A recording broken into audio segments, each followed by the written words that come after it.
It's been a few weeks since the people living outside the State House were removed and the Cranston Street Armory was opened up as a warming station. Yesterday, 2 more encampments in Warwick and Woonsocket were removed, and now advocates claim this is creating another crisis. 12 News reporter Joe Cortez joins us now from the Cranston Street Armory with an update. Joe?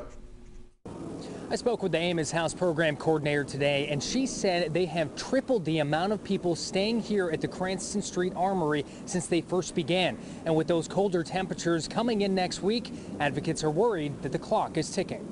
The Cranston Street Armory Warming Center is seeing its fair share of traffic over the past few weeks. The program coordinator for the Amos House, Adrienne Taylor, said last night she saw the most people they've taken in since opening in late December. Our lack of affordable housing has been exposed in recent months. There can be no doubt we have a housing crisis and a homelessness crisis. A few weeks after the State House encampment was removed, 2 more encampments in Warwick and Woonsocket were removed on Wednesday. So by bulldozing encampments, cities are creating crisis on top of a crisis. Morrisseau said right now there are over 260 people living outside in the state, and that number is expected to rise again, with many finding temporary housing during the holidays. I mean, this housing market that we're in right now is displacing people and families, children, faster than we can house them.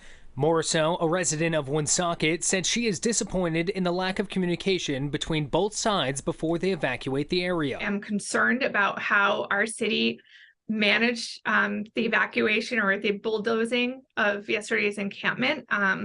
Let's call it what it was. It was not a pretty picture. In Warwick, Mayor Picozzi sent out a statement in regard to the recent removal, stating the encampment was completely empty over the last few weeks. And according to RIDOT, they received a letter from the Warwick Police on December 5th stating the encampment was clear of people and their belongings, and they were to begin the cleanup on January 3rd. Morrisseau said the people staying at both encampments suffered greatly. We cannot clear encampments when people have no place to go. Now, there's been a lot of local opposition to opening shelters, and the Rhode Island Coalition to End Homelessness is urging cities and towns to work with their nonprofit organizations to open up immediate shelter beds. Reporting in Providence, Joe Cortez, 12 News.